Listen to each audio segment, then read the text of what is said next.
Hey, welcome to day 17 of the Get Up and Go Challenge. Sharon Horne-Ellstrom here. And today we're going to talk about service.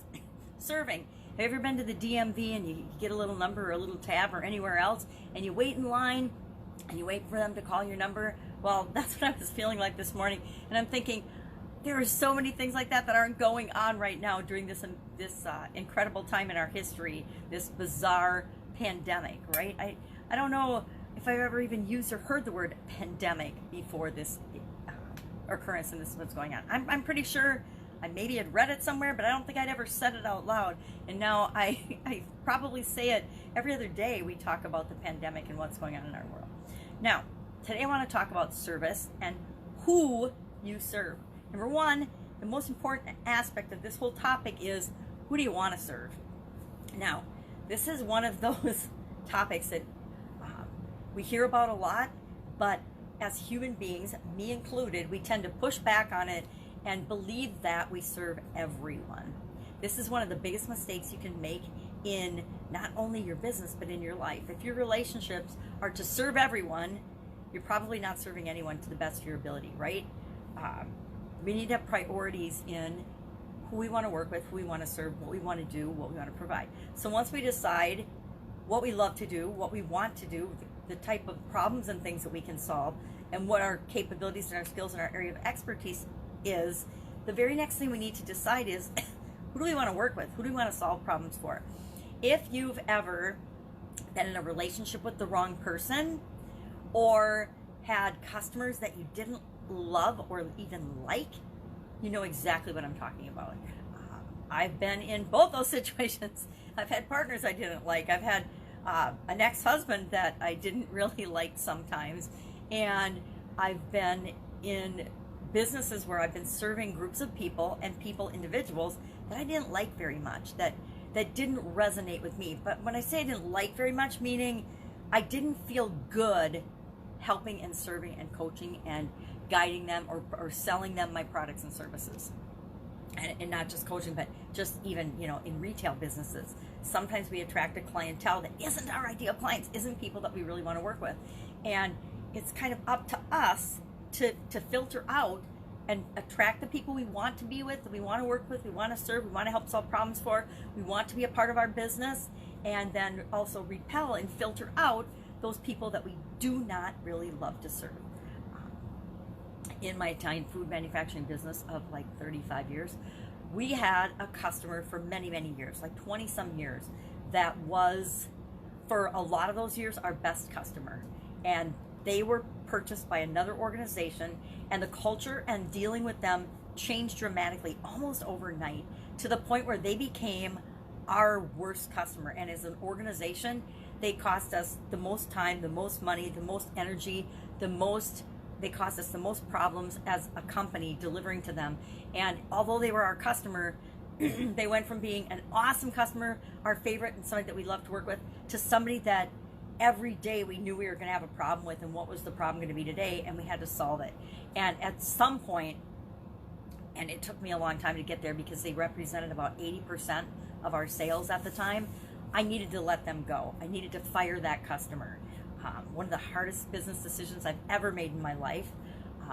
But what happened after letting them go and understanding and finally learning that we can't help everybody, we don't want to help everybody all the time, everything changed for our business. Our business exploded because all the time and energy and negativity that one customer was creating for our organization immediately was released, and all of our energy and positivity and resources were now open and available to serve other people. And in about a 60-day period, we more than doubled the loss of that business that they represented to the business. And so that was a huge lesson that I learned in, you can suffer and deal with people you don't like because you make some money, or you can deal with people you love and you can make a whole lot more money because you're adding more value, and money is just an exchange of value. So that was my own personal lesson in dealing with people that I love to serve, I love to deal with, I love to work with. So how do you do that? How do you know who you want to work with, who you want to serve? Well, you sit down and you do a little exercise, and there's lots of different names for it. the ideal client, the best customer, your favorite customer, your dream customer. There's all kinds of tools and things. And if you want a tool for doing that, ask me and I'll get you a link to a couple of my favorite tools. I've got a couple that I really, really like for finding out and really identifying who your ideal client or your ideal customer is. And I won't do it today probably unless people ask. I'll come up with a worksheet. I've got the last 2 days I want to create a worksheet for too, because I think it's nice to have all the questions available and to be able to go through and answer them. And I'll keep this up and make it available over the long term so people can go back and do the worksheets if they want. But I want to do one for at least the last couple of days. And then for today too, I'll find a sheet. I'll find a one sheet, my favorite one sheet. I've got one that I like that I use now. After you go through this exercise once or twice, you get to the point where you can do a short form of it. You don't have to go through all of the research and all the trials and tribulations to figure out who it is that you want to serve.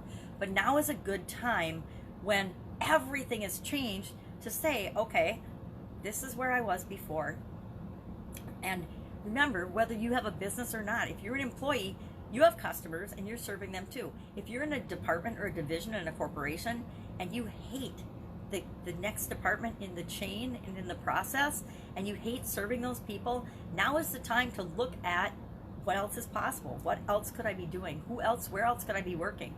I did that when I first started in corporate America. I started out on the manufacturing track, and I wanted to go to and get experience in the marketing track because I knew someday I wanted to have my own company and I wanted to have actual practical experience, not just book experience, in theoretical experience in both manufacturing and marketing.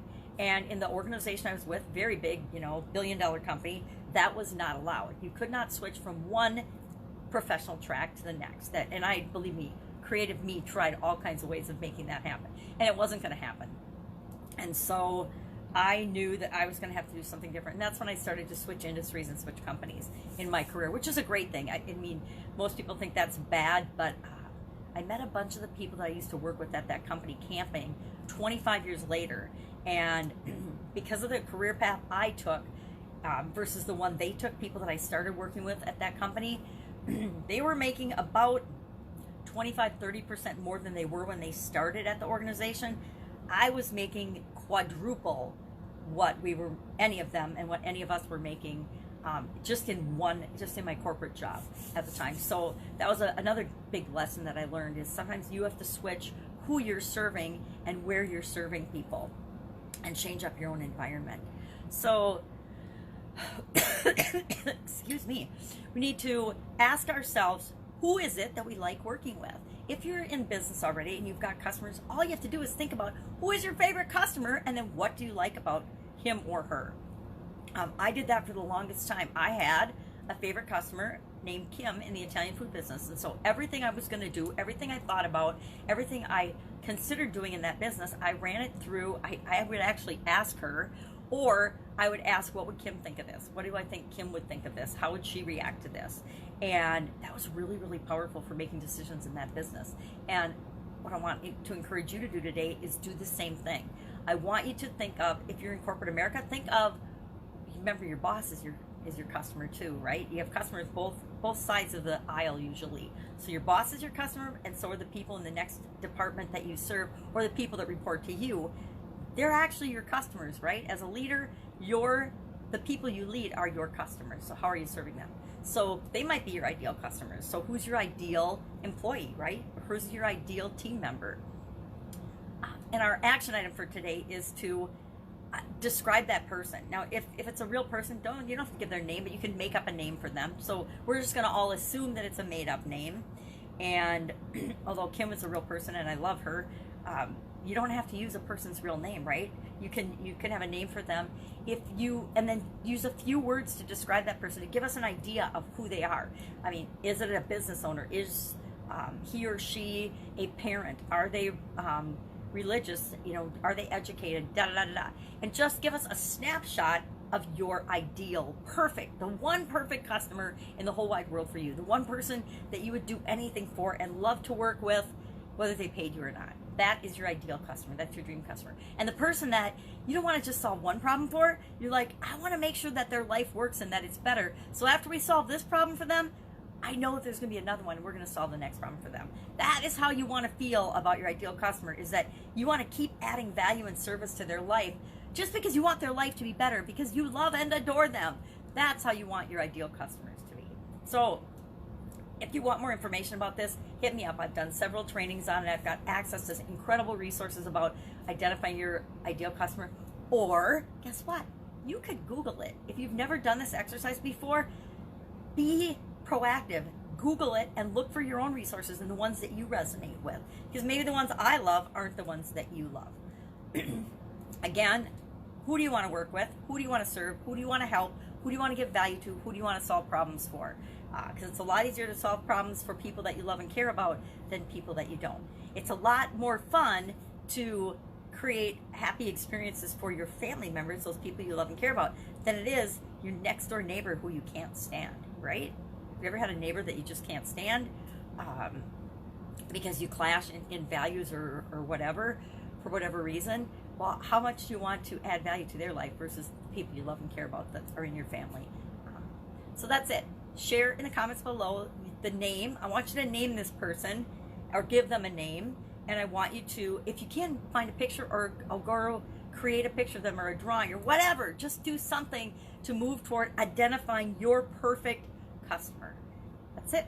Have an awesome day, and I'll, of course, see you tomorrow. Get up, go do this right now.